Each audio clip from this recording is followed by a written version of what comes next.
warahmatullahi wabarakatuh. Saya Atik Afifah dengan NPM 19110001 kelas BK semester 3. Saya dari kelompok 5 ingin mempresentasikan materi teknik pembuatan media bimbingan konseling flipchart, mata kuliah media bimbingan dan konseling. Dosen pengampu Ibu Risna Rogamelia, SPD MPD. Membuat flipchart. Flipchart adalah lembaran kertas menyerupai album atau kalender berukuran 50 x 75 cm atau ukuran paling kecil 21 x 28 cm. Sebagai flipbook yang disusun dalam urutan yang diikat pada bagian atasnya. Flipchart dapat digunakan sebagai media penyampaian pesan bimbingan dan konseling. Dalam penggunaannya dapat dibalik jika pesan pada lembaran depan sudah ditampilkan dan digantikan dengan lembaran berikutnya yang sudah disediakan. Flipchart hanya cocok untuk bimbingan konseling kelompok yang terdiri dari 30 orang, sedangkan flipbook untuk 4-5 orang. Cara mendesain flipchart antara lain: 1. Menentukan tujuan bimbingan dan konseling. 2. Membentuk bentuk flipchart. 3. Membuat ringkasan materi. 4. Merancang draft kasar atau sketsa. 5. Memilih warna yang sesuai. 6. Menentukan ukuran huruf dan bentuk yang sesuai. Baiklah, sekian presentasi yang dapat saya sampaikan. Jika ada kesalahan dalam penyampaian materi atau kekurangan, saya mohon maaf. Saya akhiri. Wassalamualaikum warahmatullahi wabarakatuh. Terima kasih. Assalamualaikum warahmatullahi wabarakatuh. Saya Sarah Zuliani, NPM 19110047, ingin melanjutkan presentasi di rekan-rekan saya, yaitu B. Membuat papan bimbingan. Adalah papan yang khusus digunakan untuk bimbingan dan mempertunjukkan materi-materi konseling yang berisi artikel, gambar, poster, atau objek yang dibentuk 3 dimensi. Cara membuat papan bimbingan yaitu alat untuk papan bimbingan dapat menggunakan triplek atau strap A4. Terus agar menarik perlu dicat dengan warna, diberi bingkai agar terlihat rapi. Berikan judul yang menarik dan warna yang menarik, ukuran yang besar agar terlihat lebih jelas. Kumpulkan bahan-bahan berupa gambar, karton objek, buku, poster, lem dan paku payung, gunting, dan lain-lain. Gunakan gradasi warna agar lebih menarik untuk dilihat siswa. Terus gunakan pengajian dengan bahasa anak-anak, bukan bahasa guru maupun formal. Layout dan desain menggunakan teknik Dumai, yaitu meletakkan gambar agar seimbang. Terus tempelkan papan bimbingan sesuai dengan fungsinya. Sekian dari saya. Wassalamualaikum warahmatullahi wabarakatuh. Assalamualaikum warahmatullahi wabarakatuh. Nama Hani Santiasa Putri, NPM 19110006. Materi selanjutnya yaitu C. Pembuatan media presentasi. 1. Dasar presentasi dengan PowerPoint 2003. Microsoft PowerPoint 2003 merupakan program aplikasi presentasi yang populer dengan paling banyak digunakan saat ini, termasuk bimbingan dan konseling. Dengan menggunakan PowerPoint 2003, Anda dapat membuat presentasi secara profesional. 2. Prosedur pengembangan. Prosedur pembuatan presentasi diawali dengan A. Identifikasi program dimaksudkan untuk melihat kesesuaian antara program yang dibuat dengan materi. B. Mengumpulkan bahan pendukung sesuai dengan kebutuhan materi dan sasaran seperti video, gambar, animasi, dan suara. C. Setelah bahan terkumpul dan materi sudah dirangkum, selanjutnya proses pengerjaan di PowerPoint hingga selesai. Yang D. Setelah program selesai dibuat, tidak langsung digunakan, sebaiknya dilakukan review selanjutnya, direvisi dan siap digunakan. Sekian, terima kasih. Wassalamualaikum warahmatullahi wabarakatuh. Assalamualaikum warahmatullahi wabarakatuh. Perkenalkan, nama saya Widya Anggraini, NPM 19110053. Saya di sini akan melanjutkan hasil materi kami, yaitu 3. Pengenalan elemen pokok. Itu ada A. Menu file. Menu file merupakan daftar menu untuk mengoperasikan program yang berisi beberapa sub menu file, yaitu ada New, yaitu berfungsi untuk membuka bidang kerja baru atau file baru. Ada open program, yaitu berfungsi untuk membuka program yang sudah dibuat. Ada save as web page, yaitu berfungsi untuk menyimpan file menjadi file web. Lalu ada page for CD, berfungsi untuk menyimpan file ke CD. Lalu ada B, menu edit. Menu edit berfungsi untuk memperbaiki dokumen atau objek-objek di dalam bidang kerja yang sedang diproses. Dalam menu edit juga terdapat fasilitas untuk mencari kata secara otomatis, yaitu menggunakan fan. Lalu ada yang C, ada view. View berfungsi untuk mengatur tampilan slide baik dalam proses pengerjaan program presentasi maupun untuk mengatur tampilan dalam menjalankan program.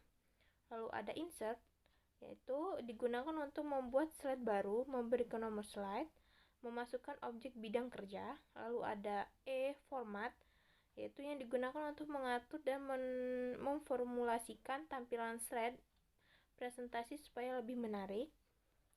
Lalu ada slideshow, yaitu secara umum berfungsi untuk menampilkan program, mengatur animasi, merekam suara, dan mengatur transisi. Sekian yang bisa saya sampaikan. Wassalamualaikum warahmatullahi wabarakatuh. Assalamualaikum warahmatullahi wabarakatuh. Izin memperkenalkan diri, nama Nur Fadila, NPM 19110010. Di sini saya akan melanjutkan materi yang dibacakan oleh teman saya.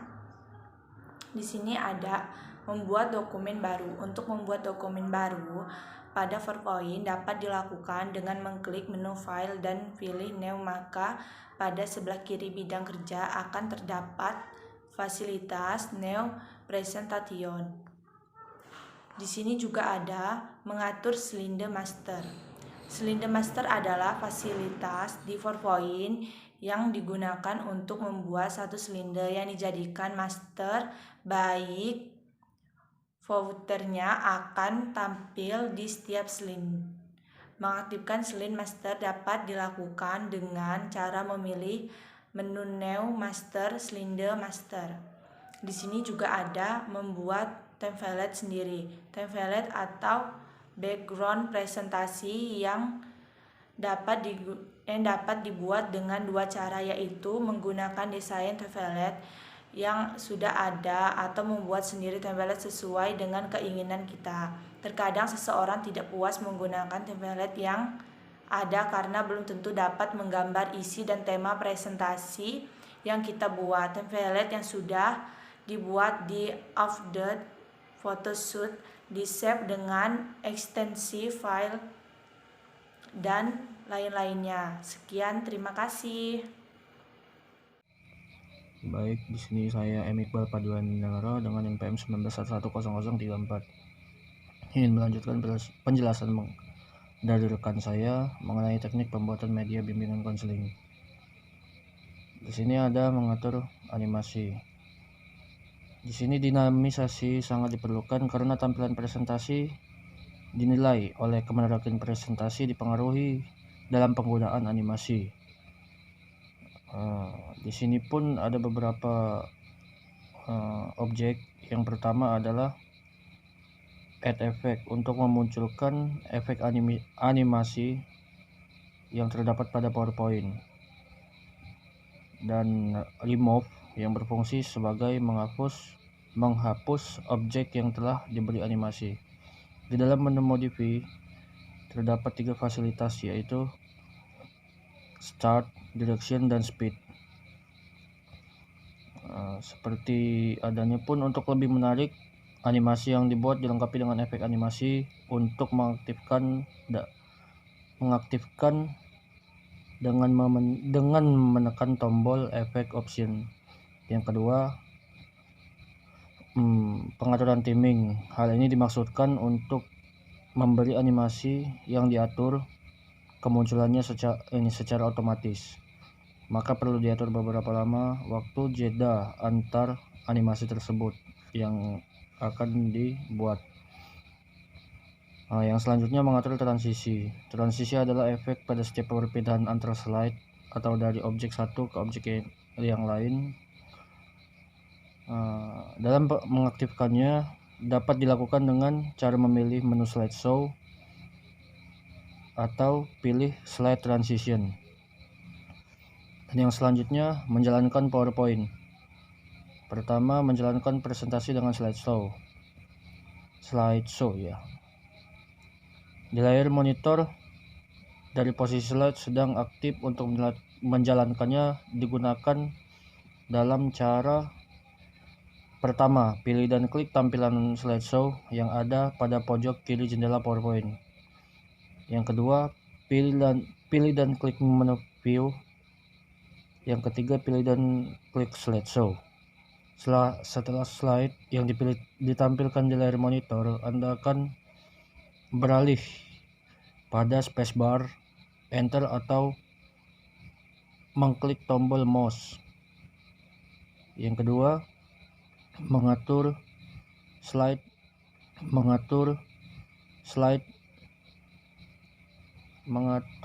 yang akan ditampilkan. Ada beberapa di sini ya, saya jelaskan cuman 2 poin, yaitu pada kotak dialog dalam ibaratnya menggunakan slideshow diberi checklist pada awal untuk menjalankan presentasi seluruhnya dan forum untuk menerapkannya pada beberapa bagian slideshow yang akan ditampilkan. Yang kedua, pada kotak advance sebaliknya, pilih manually untuk menampilkan slide per slide secara manual. Jika sudah selesai, klik OK. Yang terakhir yang saya jelaskan di sini adalah tips desain presentasi dengan PowerPoint. Keberhasilan presentasi dipengaruhi oleh desain media presentasi yang ditampilkan. Beberapa tips desain dapat saya jelaskan oleh beberapa objek berikut ini. Yang pertama,